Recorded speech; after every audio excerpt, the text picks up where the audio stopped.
So for today, we will welcome a very special guest, everyone. He's a member of Superteam Global and also a game architect who's building the world, a game universe set in the future that will bring IPs to life with immersive games, comics, and digital experience. Is our BK, who is right here. Hello, BK. Hi, hi, hello everyone. Okay, Pleasure to welcome, be here. BK. Yeah, thank There you so much. Thank you so much. there are quite a few people waiting for us here, so I'll be quick. So BK will be here to help us, to help guide us through our workshop today, which is Web3 game design. He will also look at what the teams are currently building and also help them to kind of refine the ideas and stuff. Okay, so I'm gonna leave the stage for you to welcome the guys, BK. Everyone, it's great to see so many game developers joining this session and building games together. So happy to provide any inputs. So the main agenda of this one is like we have seen so many trends like Tattoo and normal games coming in and playing their own, having their own segment of users. So I just want to focus on what are the types of game designs we have, and yeah, just explain and touch base with all the things, and also give insights on some key points which we need to focus to build scalable and profitable games. So yeah, if you're good to start, then I'll dive into the deck and we can just go through that. And once the presentation is done, and if you have any questions, feel free to ask me, and I'm happy to. Is my audio clear, and are we good to go?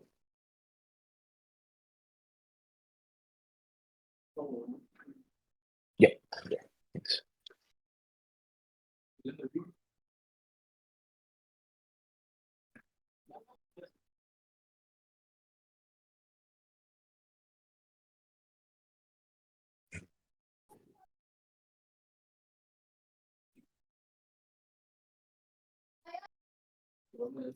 Yeah, just to give a small intro, I'm BK. I've been designing and building games for the past 8 years before I started World, and now I head the direction and the architect of the game universe. And now we are basically working on a RTS game to start with, and we're also building comics based on our IP.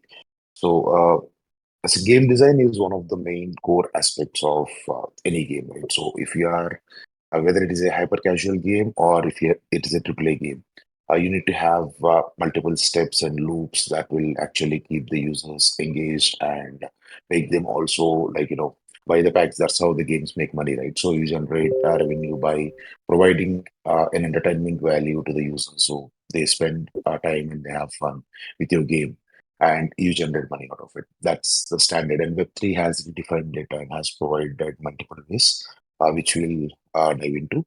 So basically, on an overview, we have three different game designs. One is economy based, and one is game based and hybrid model. So economy based is something similar which we are seeing recently that's getting much familiarity, like tap to earn and idle games, where our user doesn't have to do much, but they will be logging into the games, and they try to farm for the tokens, or like try to earn the tokens. And then we have other model which is game based.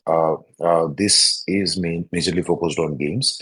So you need to design games in such a way that they are much more attractive to the user, so they come on regular basis, and that will motivate them to spend money inside the game, or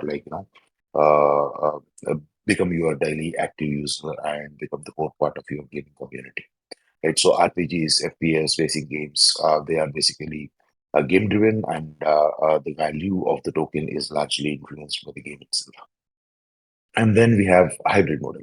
So games such as Clash of Clans or Lord Mobile, something similar of that genre, will actually fall inside this, where you have to have a perfect balance between the game and also the economics behind it, because they always go hand in hand, and these games actually have one of the biggest shelf lives. You can see Lords Mobile have been launched in 2016, and even till date, which is 2024, after 8 years, they were making a turnover of like $440 million.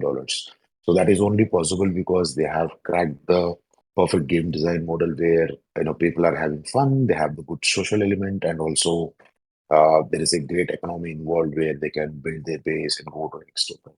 Something it is similar to Clash of Clans as well. So they have very longer shelf life. So this is a bit complicated model. So I'll dive into a brief into like economy design and game design, and then we dive into the hybrid part. Right. Yeah. So economy driven. So this is basically a reward based intensive incentive program. Let's say, for example, we have a lot of tap to earn games that are coming in. So people come in there just to tap. So it could be a stress buster, but as you all know, majority of the people who actually join these games are basically farmers, right? They are trying to extract rewards from the system. So this is primarily the motivation of this particular game. So how these game designs are basically done. So we are giving rewards to the users, which is fine. And it is the one of the biggest reasons is this is fast to build. Like you can ship a Telegram game like within a week tops, or maybe within a day if you are good in development. And it also comes with some of its cons, like which is unpredictable shelf life because you don't know once the rewards are processed, and we don't even know if the users are going to stay. And the communities are basically economy driven. So here, gamers won't be able to play any major role because there is no major gameplay in that, right? All you are doing is like tapping a button. So and there is two phases for every game. One is like pre-TG and post-TG. So this has a very lucrative pre-TG model. So since you are giving rewards, it is super easy to onboard users. That's why you see like 500,000 people playing a game or 1 million users within a week, because it's like well, if you consider like you are going for a clearance, like there is a store that has opened, and you are giving clothes for free. Of course, you'll be having people lined up to collect those clothes because you are giving it for free, right? So that what helps like onboarding. So I won't call it a user, but 90% of the users are usually here for the airdrop. So that's pretty easy. And since the volume of the users are much, like there are already users in big numbers, so that introduces speculative element into the market. So what people will think is like, okay, there are these many users. So if we launch a token, so there will be uh, hundreds of thousands of users who are actually holding the token, and they get into trading of that token, and that would basically drive the brand of that particular project or the name of that particular project, and that creates a bigger exposure. That's the bet, and that's the main approach towards this tap to earn games. And it could be also a great marketing tool because we can reach so many users. And the acquisition is also pretty simple because you are giving rewards, so you are acquiring the user. That's pretty straightforward. So pre-TG, everything looks great. But what happens after post-TG? Super fast dropouts. Like as I said, like again, this is my opinion, and there will be multiple opinions as well. So I'll be giving a small just like once you got your rewards, and there is so many companies that are launching this tap to earn games. So once the reward is received, they find the next game and move on to that. So there will be a mass migrations of user into that once the tokens are launched. So the strategies you could imply if you are interested in actually making these idle games is basically giving those token airdrops or whatever the reward they get for the tapping for the points they have earned. So you need to stretch that over a period of time than just dropping the tokens or the rewards at once. So this will make ensure that okay, we got a part of reward which is having an economic value in the market. So they tend to come back into the game, and they try to participate going forward. But if you are giving the rewards all at once, then there is a higher chances of people dropping out from that. So you need to design these mechanics, economics, so that you don't uh, give these rewards once the PG is done immediately to the users. And that's the thing. And once the reward is done, so what next for the game? So you need to have a very clear understanding, and you should be able to convey that to the community that okay, this is the phase one, and phase two we are doing this, or phase three we are doing this. So you got so many users, you got their attention. Now it's time to retain them if they are actually interested in the game. So even if there is a 5% conversion from whoever is actually joined this tap to earn game, that is a good success because any of the marketing campaigns you do, they basically end up giving you 1 to 2% of user conversion. So this is a great percentage as well. So this could be a great marketing thing, but as a product itself, uh, I might not be sure, but this can be one of your marketing product which is quick to develop, easy to ship, and uh, you can acquire users very fast. And after TG, it becomes very hard, right? So that is one section. Let me just go to the chats if you have any questions. Yeah, okay. So feel free to drop any questions. I'll go through the chats once the present workshop is done, and then I'll answer the questions. So next comes game driven. So this is what most of the AAA studios, like for example, Star Atlas. So their token and their asset values are basically driven through game. So you have seen epic trailers of them, and you have been seeing multiple uh, um, teasers and the videos of the gameplay.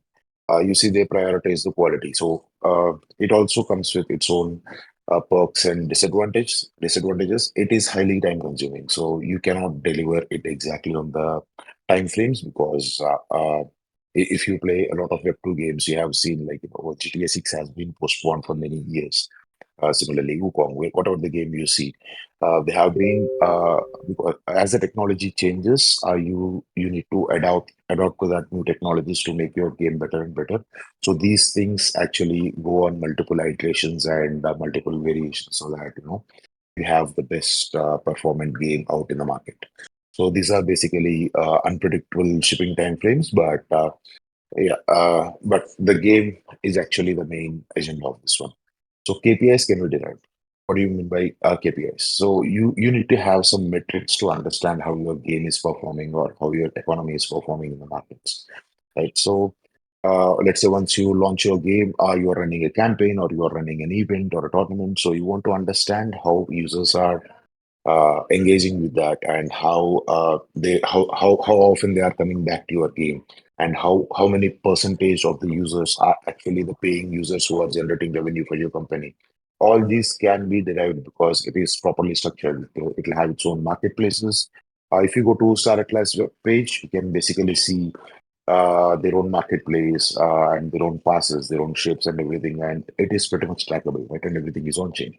So you have a much clear understanding of what KPIs needs to be hit so that you can make the progress in your game development journey or the game publishing journey.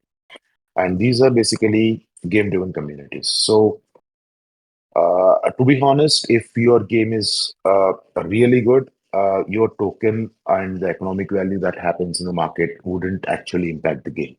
Uh, because we have seen people spending even hundreds of thousands of dollars on assets in multiple games because they enjoy the game. So that is always that has been the primary driving factor. But Web3 actually introduces a very good economic model. So you have a good hybrid mix of both, and we can leverage the best and approach it in a much more innovative ways. So if you are aiming to build a AAA game, so ensure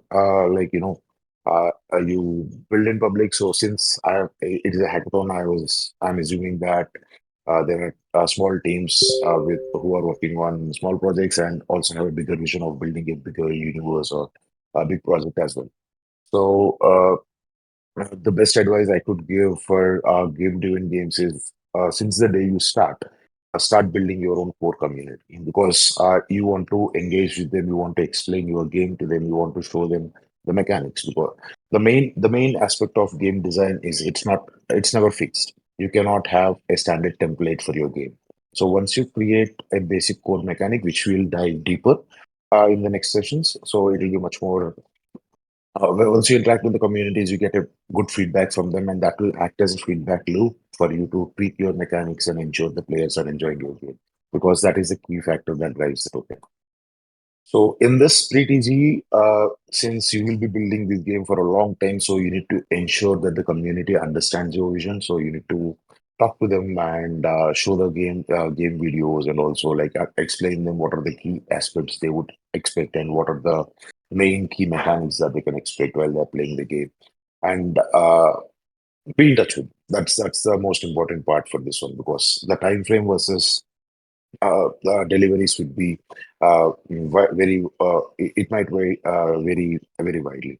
For an example, even at World, when we are building our first title, we have been working on this for the last 9 months, and in between we have been doing some pre-sales, and also we also participated in some grand rounds as well, and we have got very good response, and we got so many people joining our Discord. But even after 6 months, they are intact and they engage with us. They keep tab on what's happening with our project. So that will help your core foundation level to be very strong. So as you go to the market, and when once you go public, you have very strong user base that can support you, that understands the project, and you get heroes. You get your own heroes inside your community itself.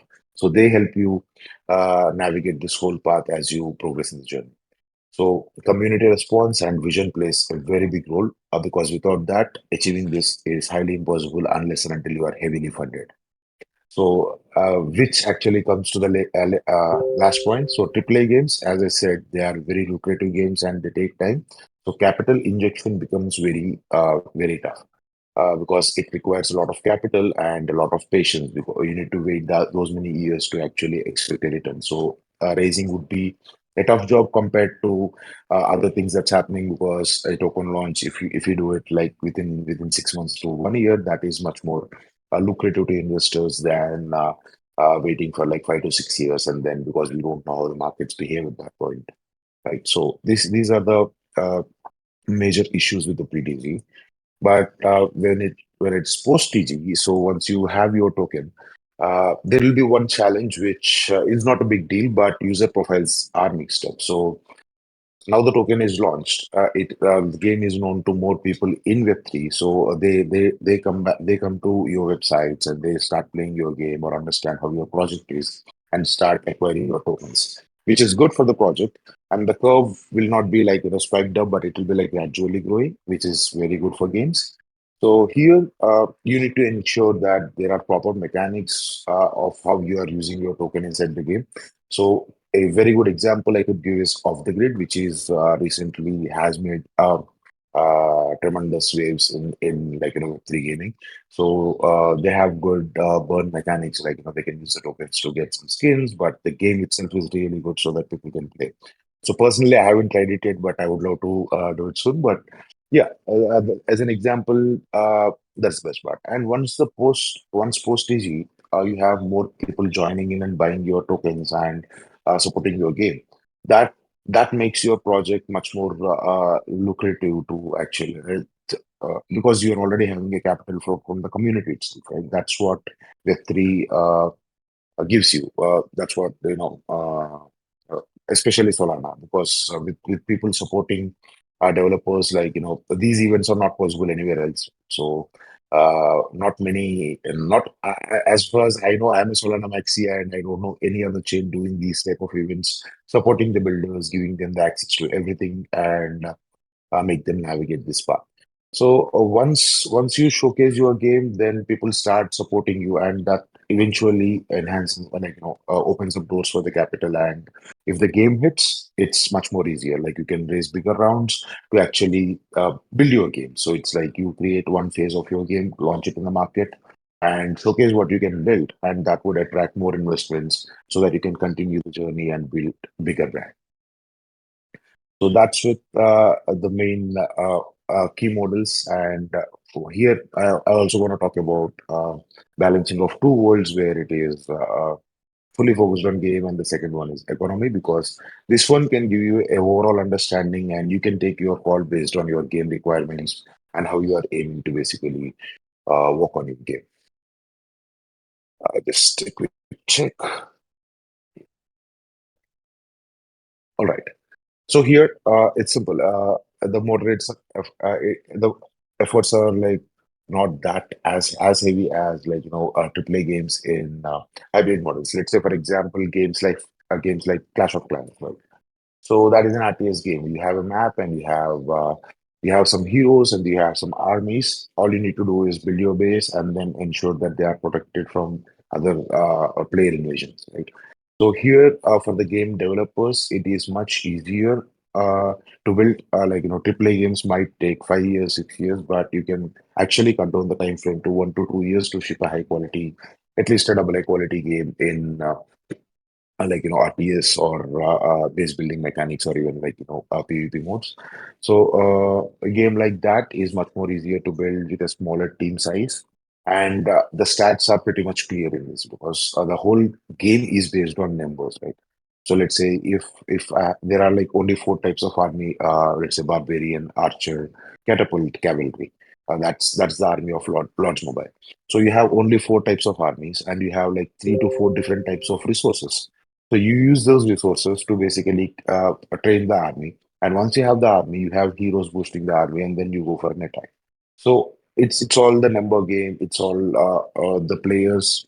They actually strategize. So let's say a clan has like 15 to 20 people, and they all come together and plan attack on the other bases as well. So this is a very good mechanics that actually retains users on regular basis. So these games are easy to build, and you also have clear stats because it's number driven. It is game driven and also economically backed communities. So this is a very interesting point, and that is one of the reasons why we chose to build RTS game in the first place as our first title. Because here you already have addictive game mechanics, so you have friends hanging out in the game socials, and you have a very easy game mechanic where you need to collect resource, build your army, and get ready. And then if you want to have a boost, let's say in Web 2, we don't have this facility, but Web 3 opens up the door, right? We have something called markets. So here, let's say you are a grinder, you want to play games for like 12 hours a day or like 10 hours a day. You are an avid gamer, and there is someone who enjoys playing game but they only play game 2 to 3 hours only on weekends. So they can't play this or train the massive army what you have trained, but they want to participate in these battles. They want to be a part. How can they do it? So, as you are a builder, you create some army and you can basically list it in the marketplace. And I want to enjoy the game. I'm the player. So I go to the market, I shop the items, and I use that army to participate in the game with my friends. So that's how it creates a niche economy model. So it is not just game driven or economy driven, but economy becomes part of your game, which would be an ideal fit and a very good showcase of how blockchain can enhance the game designs and change the whole game related economies. So, with that, let's dive into four basic pillars. But before we dive into this, I'll hop back into the chat. Any questions, please feel free to drop. Happy to answer now, or else we can continue in a minute.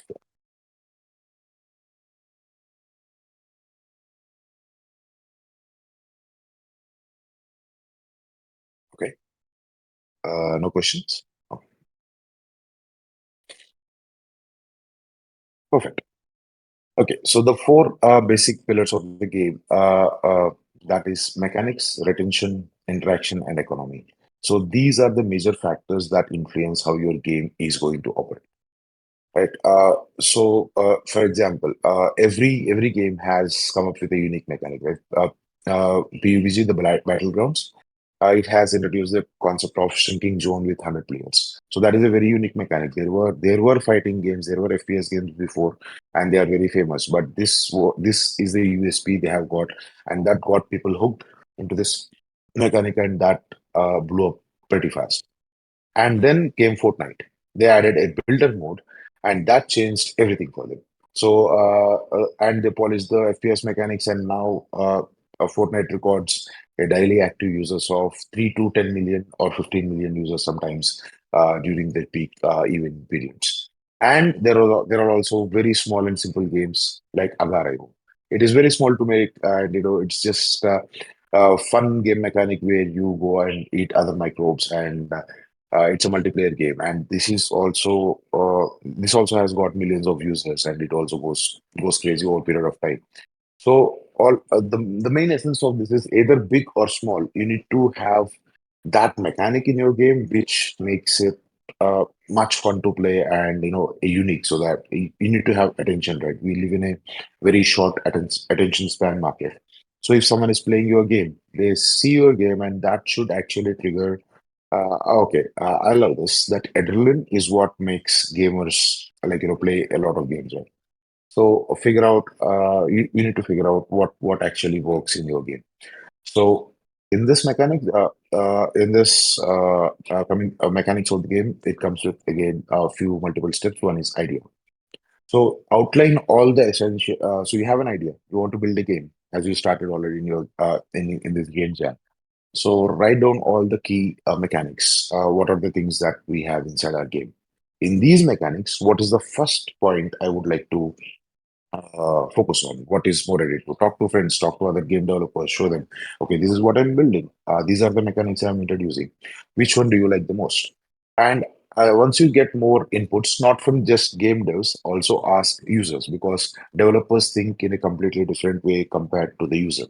So talk to more consumers. So talk to your friend, show them this is what I'm building. What do you think? What mechanics did you like the most? And pick up that mechanic and fine tune it. So I'll drive this through a small case study of a very small but fun, famous game, a viral game called Flappy Bird. I'm sure you guys must have heard of that, right?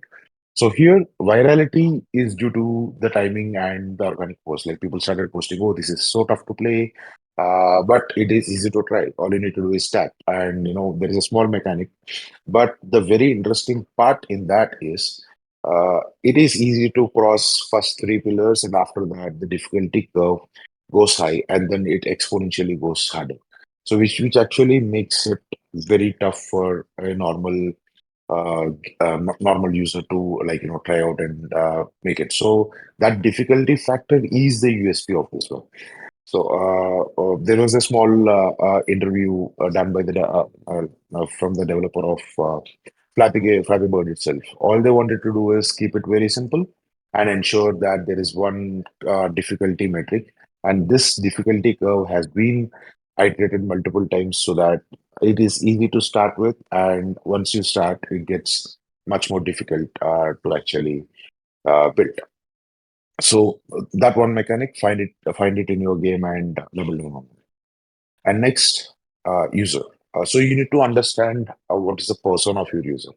So when it comes to game design, it's not always about game. It's not always about economy, right? So you need to understand what is the user you are targeting at, because without understanding your user, you can't actually build applications that can scale or games that can scale. So you need to go into specific. So I'll give you a small example for that as well. So this is for the same Flappy Bird. What is the persona? So let's say the person named Alex, the challenger, that's what he calls himself. So, and the occupation of that particular person is either a student or an office worker who is actually looking for short fun. So they have a smartphone that is accessible, so they want to play games on their smartphone. So now the student or the office worker who is going to work or coming back, during the transit, during the commute, or during the break, they want some fun experience to come out of the stress. So that is the typical user persona of this game. So now, what can I make? What mechanic can I introduce so that it is fun for this particular person? So this is how you approach the game design, right? When you are designing this, you understand your user first, so that you can create games for them and then market that game to these users. Hey, you love these games. We made that game. So please try out our game and let us know what you think. And that's how you approach the users, and that changes everything for them, right? And then the third part is market. You need to understand what mechanics worked in the past, and whatever you're building is matching with what is the metric. So an example of this is Angry Birds, Temple Run, Fruit Ninja. They are all simple games. They are very addictive to play, and you always see people sharing scores or a score of Temple Run. I have made this high score. So that has been the user behavior who is playing this game. So people love to share their stats. So that's what Flappy Bird does, right? They made the difficulty so hard, and the initial users started posting those. Okay, I made it till far. This is really tough. You guys can try and play and try. Uh, so it's simple to download, easy to play. So they download it and they try it, and it is actually tough. Oh, I need to beat that score. That triggers the user to start the game, right? So uh, find your mechanics, tweak it to the user, and then ensure that this user has experienced that mechanic in one or the other way in the past. So when these three things match, that is when you can have a very good mechanic that can successfully bring value to your game and make those mechanics much more admirable for the users. So yeah, three things. Outline the essential mechanics, define the persona of the users, and then pay attention to the successful trends in the past and try to match it with that so that you don't have to again like introduce something new to use. And next, retention rates. Once you created the mechanics, you shared your game to your friends and or like you launched it in the marketplace or the app store. So people started downloading it and they play it once. Why do they come back tomorrow? Because on an average daily basis, even just in Play Store, we have 8,000 to 9,000 apps and games being released. So that is the biggest challenge what we as game developers face, right? Even before Web3, when I was building games for other clients, so they would need to spend thousands or like hundreds of thousands of dollars in marketing, even for hyper casual games, to actually take it to the scale. So there are publishers who actually take contract from your game and they start publishing into the market. And the main requirement for them would be what makes your game so unique that they come every day. So for this, we need to implement progression systems that is like levels, skills, and achievements. So let's say, for example, Temple Run has this like top score, and if you with a hyper casual game, something similar to Subway Surfer, so you could basically collect the coins and they use that coins to basically claim some skins, and you can also have the daily high scores, right? And also replayability, like how often players would come and join. A very great example for that would be Candy Crush. So it is one of the biggest games of all time, to be honest. They have created multiple levels and they made it easy. People play the game and they get that instant result after every map, and then they move on to the next harder level. So you are progressing over a period of time on regular basis in the game. That makes you intact. So the same thing applies with any RTS game, Lords Mobile, Clash of Clans. You start with a small base. You don't have anything. Now you started spending time in the game. You built your initial base, and then you started building your resource, like whatever army resources or the machinery. Once you start building that, it becomes a habit for you. Okay, I started doing this. Okay, I need to go tomorrow, collect these items, or start building something new, or okay, my army got trained. Let me train new army. So that will motivate you to go back into the game and try. So this a connection, like daily challenges and having this connection of growing your base, connecting to the narrative or the character itself within the game. Okay, I'm progressing every day. Make sure that the users are coming back to your game on a regular basis, and that ensures the retention rate. So if you are having a retention rate of even 10%, you are like you're doing a great job. So out of 100 users, if 10 users are staying with you, then you are doing a brilliant job. So ensure that there is a mechanic that is very good in the first phase, and then how can you use these mechanics to make it create that loop, right? Game is all about loops. So how do I make the player enter and start this mechanic? And once they start, how are we giving the rewards and how that rewards are helping back? Like, once you get your coins, once you get your resources, how are you using them to actually build something else inside the game itself so that you close that loop and have a healthy game mechanic and game economy and, build on top of it. This is one of the major important factor you need to focus on to build a successful game. And next comes interaction with the users. So most of the games we see that are blown out have are basically like they are also social, right? So let's say uh, uh, a Call of Duty or like a PUBG or Fortnite. People join in teams of four and they have this Vivo AP enabled so that they can talk while they're playing. And that makes it fun. And most of the people basically come and play this game because they can hang out with their friends. So that is one of the major motivation. So this also helps majorly helps as well. Like apart from the mechanics, this would be a very key factor that could actually change the gaming experience for the users. So the communication could be chat or voice over IP protocol, a VoIP, or maybe even Discord communities. Like you might not have a multiplayer game. You are just creating a single player experience, or you are creating a small game where they can have fun. But ensure that users are interacting with each other so that you can build a community accordingly organically around your game because that will enhance a lot. And even in the worst waves of your game, like you might have 10,000 users playing your game at one day, and you might even have like 10 people playing the game. But during these cycles, when you have this interaction and the community in one place, so they get chance to talk to each other and participate in this.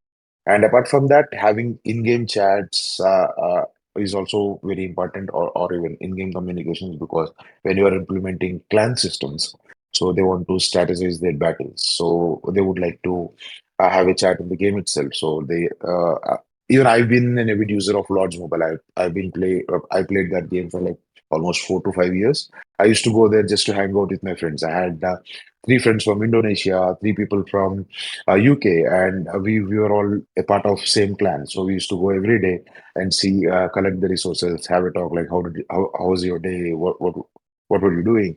So it is basically a social media platform inside the game itself. So if possible, and if you're building a game of bigger scale, ensure that you have a good interaction between users. Even SimCity, you don't have to chat always, right? If you see SimCity, you could basically put your resources in a market where, okay, I have these resources. You can just put it in the market, and someone comes to your city. They see your city and they interact with your market, see what all the items you have. You can collect those items and then build whatever you want. So you are interacting with other users. So it's dynamically changing. And sometimes when you don't have users, you can also like this. It's a common practice, like in any of the game. When you don't have users, there will be AI that will be playing games. So there will be so many accounts that is created by AI itself, which will run the game, and that will bring this interaction. There is nothing wrong in that because that is going to provide your player a better experience than having no one in the game and no person joining the game and they just play the game alone or with very few people. So ensure that you implement these things. And yeah, the last part is the game economy. This is going to be a bit deeper. But before this, I want to touch base. Like I'm covering wide aspects in this. I'm not deeping dive into each and every aspect, but these are the things you need to understand, and from this you can basically do more research going forward, right? You can just maybe go through this tech and then copy those terms, paste it on online, and just do your own research so that you can have much more deeper understanding. Because game design is the heart of game. Yeah. So yes, let me just quickly check if there is any questions. No. Okay. Perfect. Yeah. So now the game economy, irrespective of Web 2 or Web 3, game economy is very crucial. And when designing this, you need to have a knowledge of multiple aspects of your game. Let's dive into each and every aspect. So when you start building your game, you came up with an idea. So now you have a mechanic. You thought of how you are going to retain your users, and then you also thought of how users are going to interact with the game and within themselves. And also, once you have these three things clear, now the next step would be understanding what is required inside your game. Let's say, for example, as I said earlier, in Lords Mobile, we have four different types of armies. four different type of resources with different levels, and you have heroes, and heroes can be upgraded through these resources. So all you need to do is make a clear list. So to keep it simple for a game like Subway Surfers, you can your resource is the coin. So because that's the only thing you are collecting, and there is that coin can be used to purchase a thing. So that is your main uh, core resource of the game, and that drives the game economy, right? So these are game driven. And next is economic driven. Economic driven is basically, let's say you set up a base, you are upgrading something. So it usually takes 15 hours to upgrade. So what you do is you get this booster pack inside the game itself. Like once you complete a boss fight or once you complete an enemy fight, it drops some rewards for you. So it could be a 15-minute boost or a 1 hour boost or a 4 hour boost. You can use that boost to speed up your process. Or for games like Axie Infinity, you have something called energy, right? You have 15 energy where you join the game, you battle, and your energy goes down. And once the energy is completed, you cannot play the game anymore.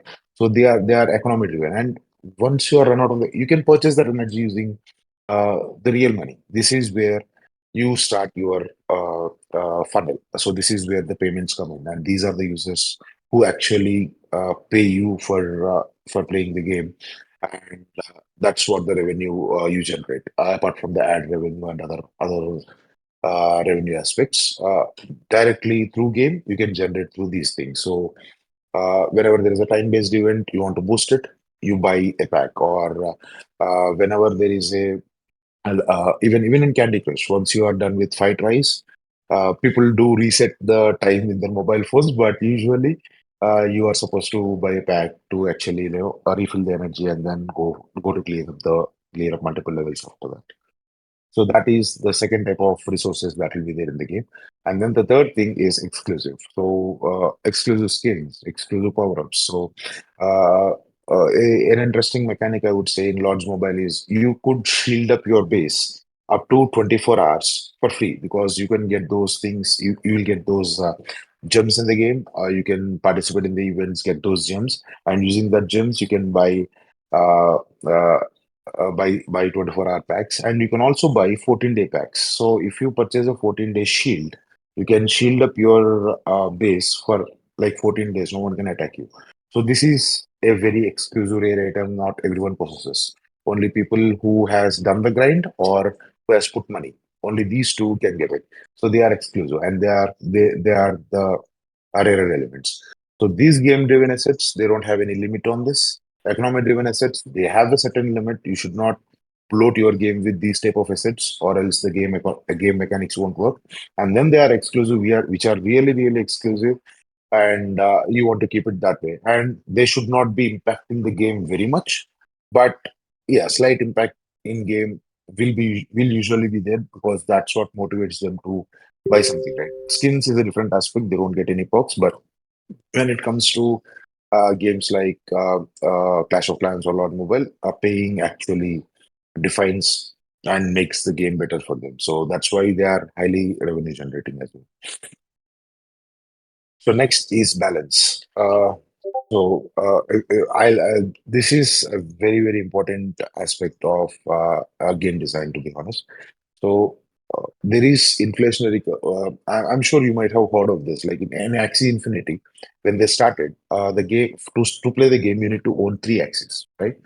So three axes were costing like maybe $200 in the start when they are early, or even lesser. And people started buying those axes, and they started breeding axes that will create new axes, and they started listing it in the marketplace. So here they have SLP and AXS token. So they are using SLP to basically craft this along with it's a dual token model. So I think one of the workshops will be around that, and you can understand that deeply how the tokenomics work inside the game. But basically, it's like two resources, right? One is SLP, one is Axie. You use these resources, you take two axes, and you breed a new Axie. And once it is done, you list it in the marketplace so that the next user can buy it. So initially, this is great. There are 1,000 users, let's say, and they started creating it that attracted 10,000 users, that attracted a million users. Now imagine million users creating an Axie every week and putting into the market. So there is a huge supply, but there is no demand. In the starting phase, there is a demand and supply, so the curve is like this. You are going very good. But once you hit a point, there is no uh, demand. So, but there is a abundance in supply. So that's where everything crashes. And that's the main issue. That's what we call it as a pyramid scheme, right? The last users are going to are the ones who are going to take the impact. So people started buying Axis for thousands of dollars, but they were unable to use it properly, and they were unable to generate money out of it. So that ended up as a dead investment, and the project is basically one of the. It is still a most revenue generating game, but it is not having any progression. It's basically dead there. And now they are coming up with new concepts to revive that gameplay.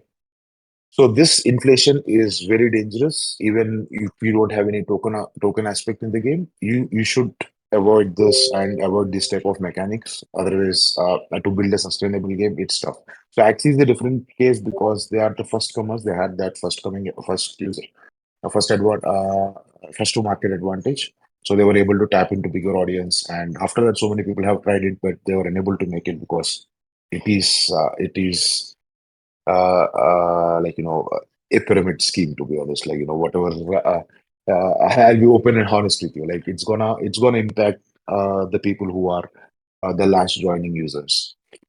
And then the deflationary economy where you earn something inside a game. You play the game, you get a lot of resources or something, and you use that to actually get something inside a game itself. So basically, let's say you have collected, like 1,000 iron, 500 copper, and all that, and some other resources. So instead of you listing these resources, there will be something inside a game, like you can use these to craft this item, and then this item can be used to craft something else. And after crafting this, you can use this to fight someone else. So you have multiple game mechanics inside the game that ensures that your token is being consumed everywhere and has a good deflation rates. But there is a problem with this if it is highly deflationary also, because you have enough demand, but you don't have the supply. Because, like you don't have, let's say for example, there is a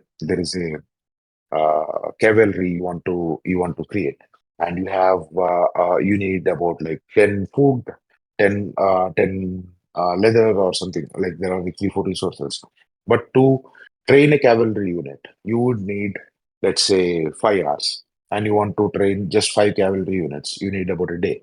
So you are actually putting in the resources, or you need higher resources to create this. So that would demotivate the player.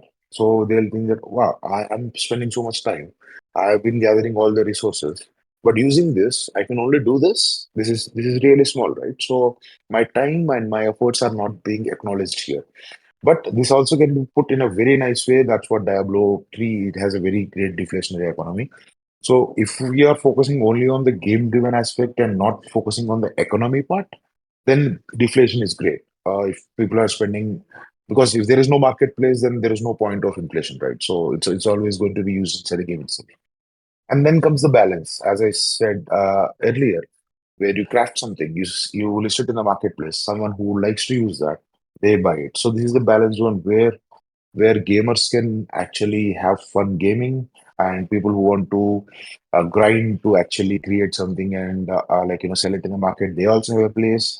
And people who want to just casually play it once a week, they also have a place in this. So a balanced economy is a very good economy in the game where it would attract a wider audience. Whereas deflation focuses on only gamers, balanced economy opens up doors to go beyond gamers. It doesn't, you doesn't, this game is not focused completely to the gamers, but someone going to an office or someone hanging out near a pool, they can just, open their phone up and play some game, or someone who going to a uh, gaming cafe, they can go there and play the game too. So this is very important, and this is a very depth topic. I would highly recommend everyone to spend some time on this and research on how to maintain this inflation and deflation curves. And here, I would also, we are also experimenting this, and we have seen some games already implement this. It's dynamic balancing. So, like so many production games, we also have our own game servers. So we don't put any of our logic on client. Like for example, if you're building game in Unity or even Unreal Engine, so your client is basically the front end. The game is the front end, and all the game related logic happens in a server. So you send a request to the server, and the server gives a response, and based on that, you display the results to the user.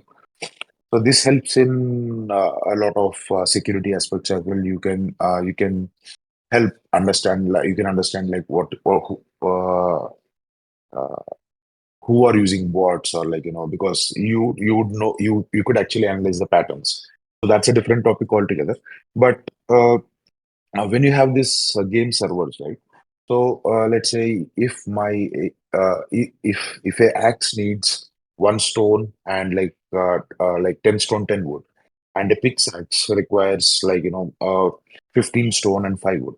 So now there is an event that's happening in the game that requires a lot of access. That means you need 10 stone and 10 wood. So you're doing that, and after a week we created one more event which requires a lot of pickaxe usage, which is 15 and 5. So there you have more demand for stone than wood, right? So we dynamically change the parameters. You can do it in smart contracts too. It doesn't have to be in the backend servers, but just to keep the costs low, not every logic needs to be on chain. You need to balance between both so that you can have the lesser cost. So once you understand, okay, the consumer is so people are trying to create more of pickaxes, so there is a good demand for stone but a lesser demand to wood. So what you do in your backend is you tweak the economy in the software tweaks the economy in such a way that it is it requires more wood to actually swap it with like stone. Earlier it is 1:1, but now you need 1.5 wood for one stone because the demand of that resource is high. So when the demand is high, that is when you actually need to like burn your supply. So whenever you give a lot of resources to the users, so if you are seeing a lot of supply in the market, you need to create demand, and if you are seeing a lot of demand in the market, you need to ensure that the supply is being used, and you are actually burning whatever you have given, so that the inflation always is controlled. So this dynamic balancing would be a very interesting concept. So if you are building something even a mid-scale game, or even a small good playable game, uh, try to implement this, because if you want to change some parameters, you can just quickly modify it, and it'll dynamically change the economy in the game, and it's a continuous iteration process. So throughout the lifetime of game, you need to do these tweaks multiple times. So design your architecture so that your game design is tweakable and easy to change without pushing updates every time, right?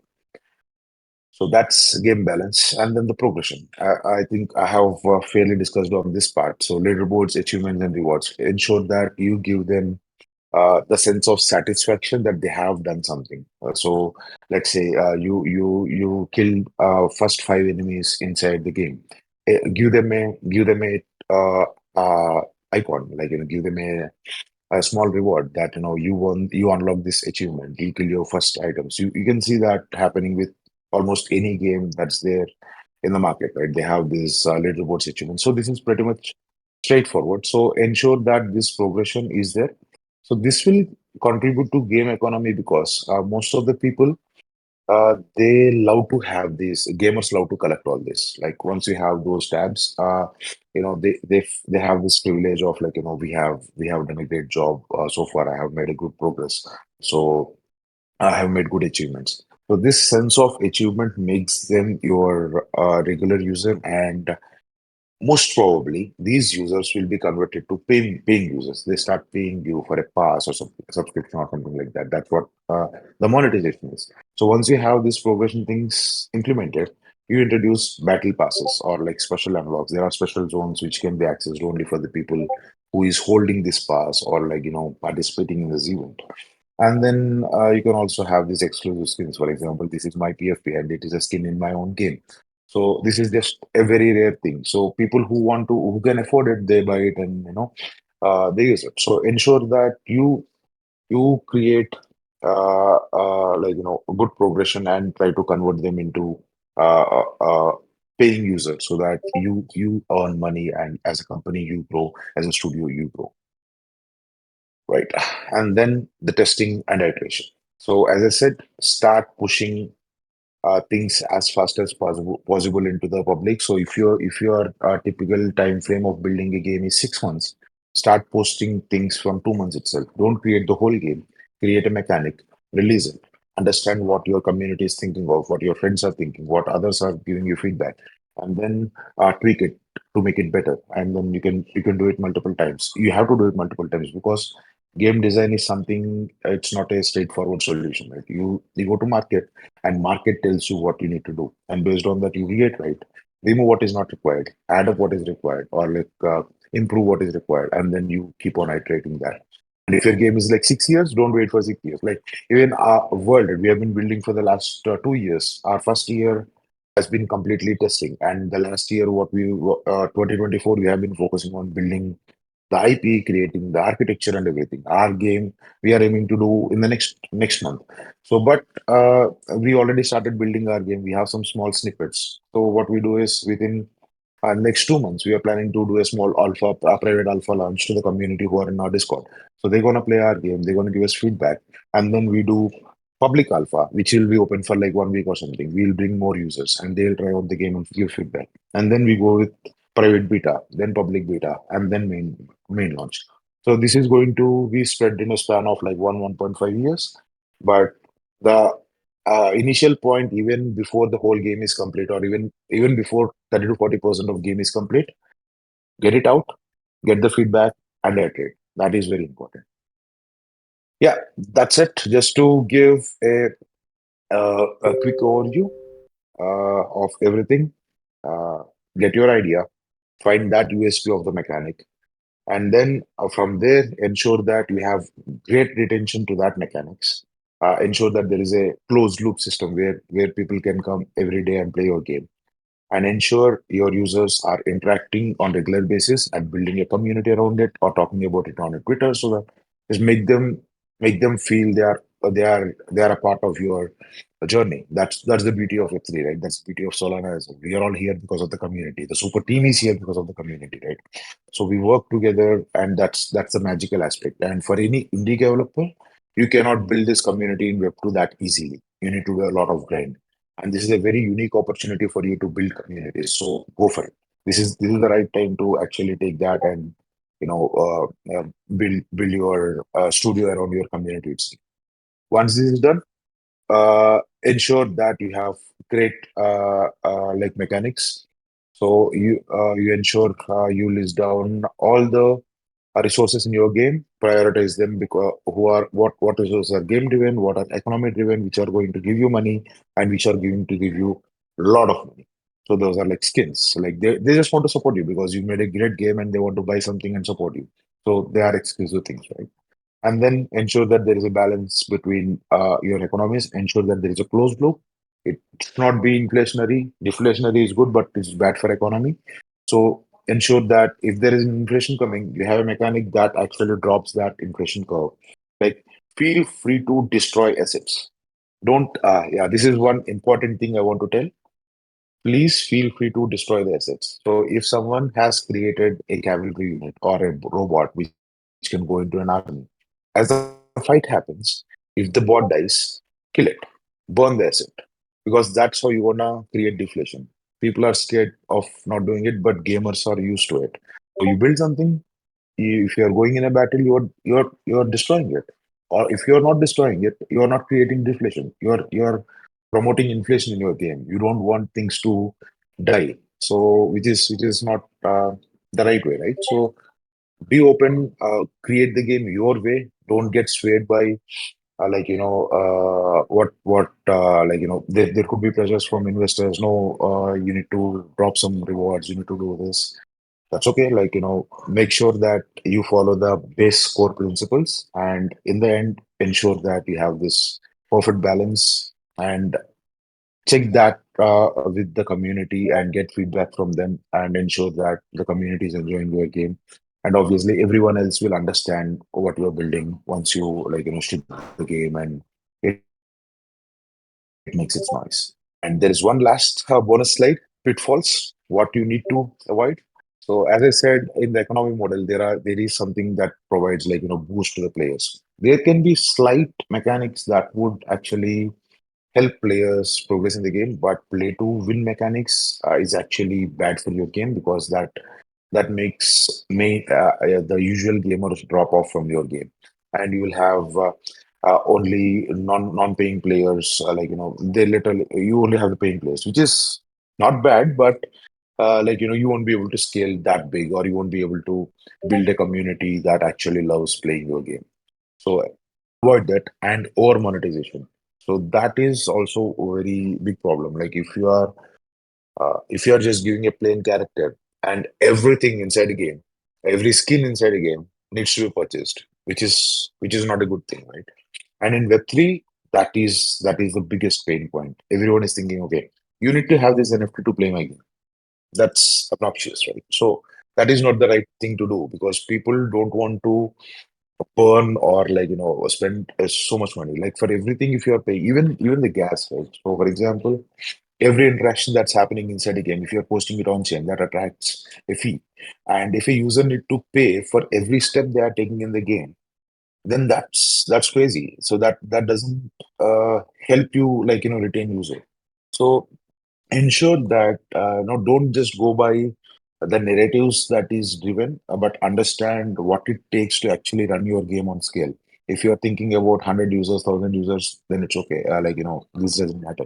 But if you want to build a game that even 10,000 people are using on daily, imagine 10,000 people with a transaction cost of 0.000505, or that's going to be very expensive. So I think you guys might have uh, uh, seen the Karthik's workshop 2 days ago. He was talking about how state compression is helping drop down the fees. So try to integrate these type of technologies where you can basically reduce your cost on per transaction or per interaction. And even if that is not required, then keep some of the logic in the servers. That's okay. That's a standard practice. You can leverage blockchain where it is required to ensure your cost is proper. So if you are controlling your cost, then you don't have to take so much from the user. If you're not controlling the cost, then you need to take that from the user, which actually leads into over monetization and which leads into less inflow of users. Right? So that's one more thing. And imbalanced progressions, as I said, if cavalry takes 5 hours to build, then that is people will lose patience and they don't want to play your game because it's very exhausting for them. And there are some games where you need to log in every day to actually enable the shield, or else someone can attack you and destroy all your bases. So that is also incredibly frustrating, right? Not every human is available 24 by 7. So you need to create an alternate mechanic that will actually keep them safeguard, or relieve stress when they have this. So you need to ensure these things are in the game. And lack of long-term goals. This is not applicable for short games like tap to earn or something. But if you are actually creating a bigger game, or even hyper casual games, ensure that you introduce something unique every at regular intervals of time. Let's say, for example, Subway Surfers, they keep releasing skins. Fortnite, they keep creating seasons. The game did not change. The mechanics did not change. All they do is change the map, introduce new skins, partner with new brands, doing new things, and that changes the whole thing together. So, yeah, these are the pitfalls, very common pitfalls people fall into, and I would highly recommend stay away from this for a better chance of success in the environment. And that's it from my side. If you have any questions, please feel free to reach out at JustPK here. That's my handle in Discord, Twitter, Telegram, anyway. And yeah, if you want to know more about World and stay updated, please follow us at the World. And that's it. Thank you so much for your time, and hopefully you learned something new and interesting this session, and it helps you in building your games better. Yeah, thanks. Thank you, BK, for your workshop earlier for everybody. I see that there are a few questions from the guys. I see that someone named Hua just asked to speak on stage. So anybody who have Mhm. any question can come on stage or just type in the comment chat, the comment section below, so we can answer you guys.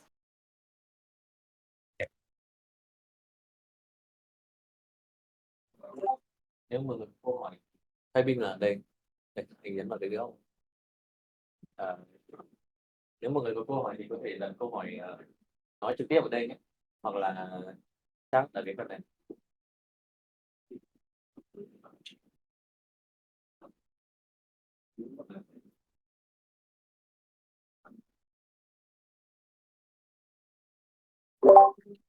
I see a few people typing. Maybe we can wait a bit. Yeah, will you wait a bit? He typing for the question.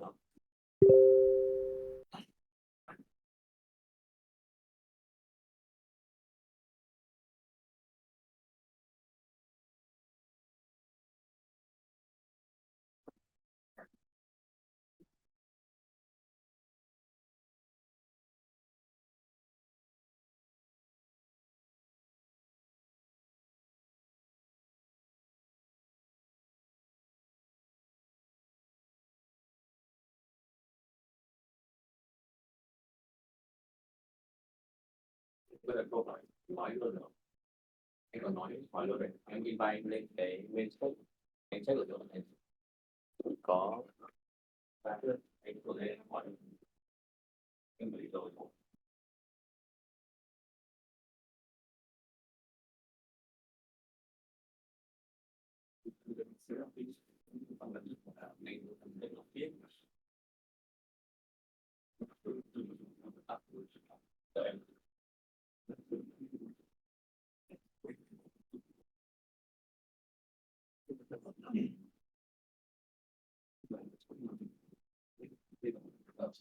Không hiểu sao không invite được lên. Thế dạy anh ta anh ra đây. Yeah, we have a question from Hanoi side. Will you wait here a bit? Yeah. Hi, BK. Thank you so much for your presentation. We have a question relating to our project. So we are building a mechanism in our game that let an user to become a mayor of some a location, just like a city, become a city major. So it's really helpful if you have some document or principle or some game that you know that have a similar mechanism. So because we have just have that idea, but we do not have the details of that. For example, like what the power or the rights that the mayor have, and he can what decision he can make to the citizen in the city. Yeah.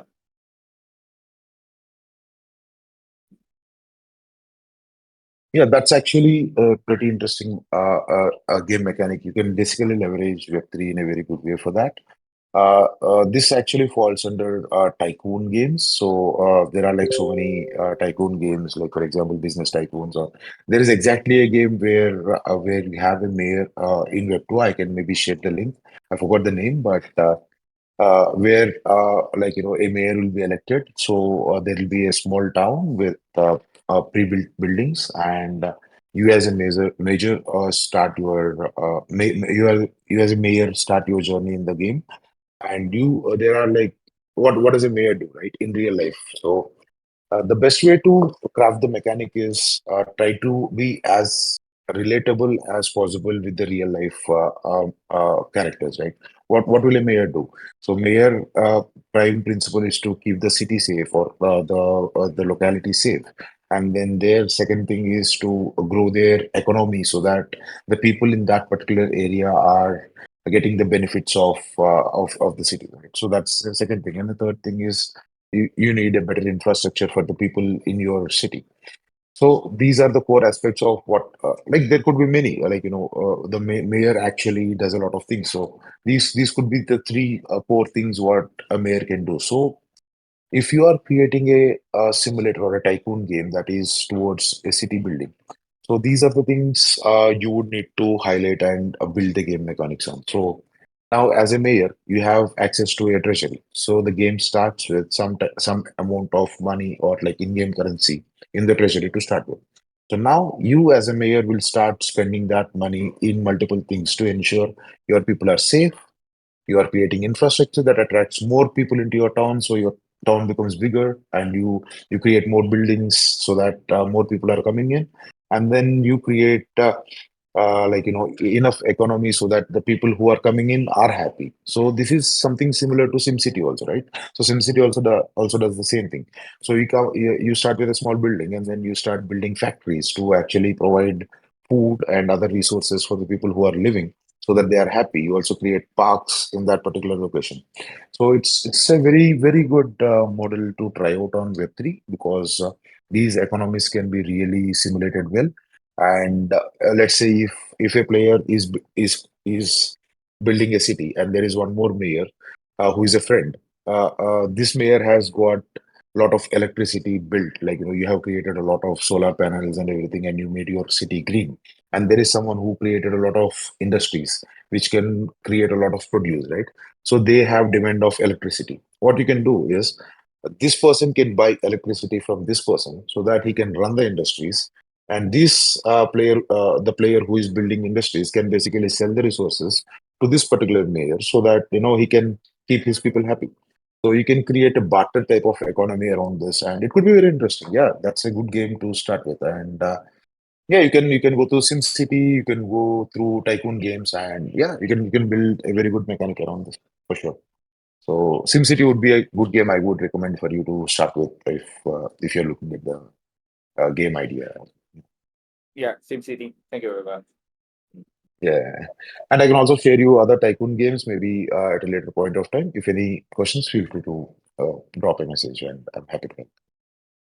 Yeah, and maybe there is a second question. Actually, we are Mhm. in that game. We are also building the decentralized autonomous organization mechanism that for example, let some user to donate into the common pool and have a mechanism for them to, for example, like the vote for the common decision, or yeah.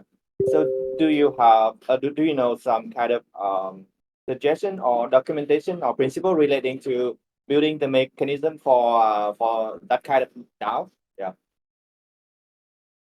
Good.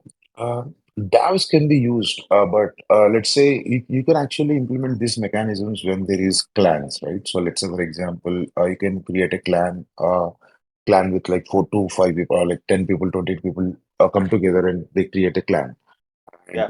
that clan, if it has a common treasury or a common something in common that needs vote or approvals, then DAO makes sense. But if there is no clan mechanics, or like, yeah, if there is no group mechanics inside a game, then I don't think DAO would be can be a good mechanic inside a game. But if you have clans and if you have a common treasury to manage, then you can use that as a mechanic to simulate DAOs inside the game as well. So yeah, it completely depends on the style of game you are implementing. And yeah, so if you're asking for this mayor, same game, or is it a different aspect you want? Yeah, still the same game.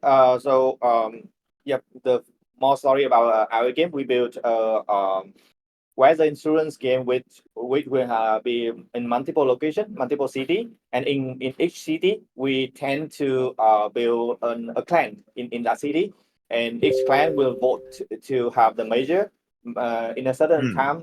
Someone will be the major, and the major will suggest or will raise several activities for the clan to vote, and they can even donate into the common pool of the city, and Hmm. the mayor will lead the activity, but the DAO will participate into the decision. Okay, so you are actually trying to emulate, like, even the players inside a game are like, the NPCs you see in SimCity are actual players. That's what you Yeah, mean. Ah, okay. Yeah. Then it might make sense. Like, if that is the case, like if mayor wants to pass a proposal, like, let's build a tower in our city, then yeah, then the players could actually vote, like, because this is going to consume these many resources from the pool. So do we need it or not? Yeah, that is possible.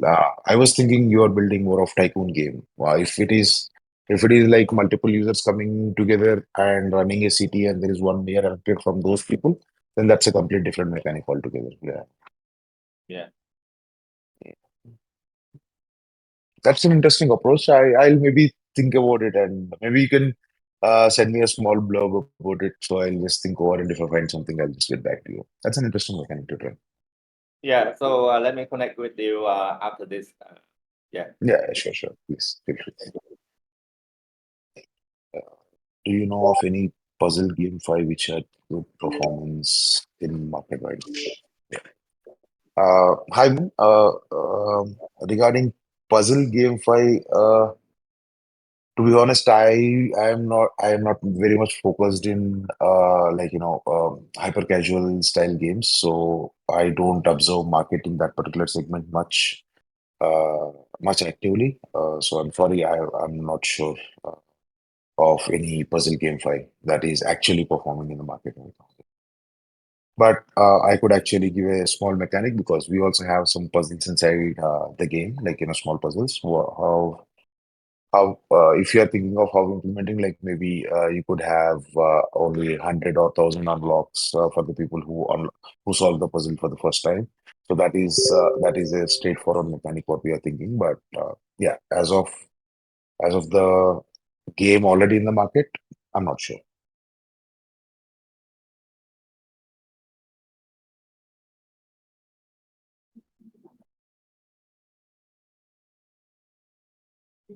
Any other questions, or are we good to go?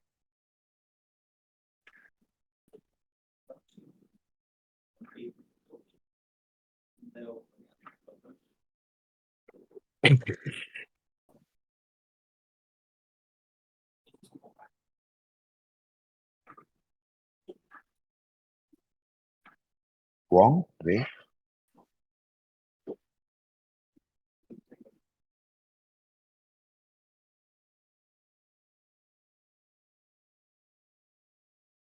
Hello?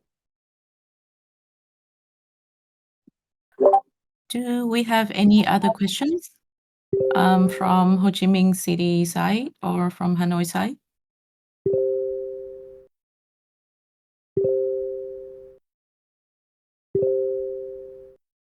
I'm guessing that if we don't have any other question, then we can just quickly wrap up here and then move on to the next section.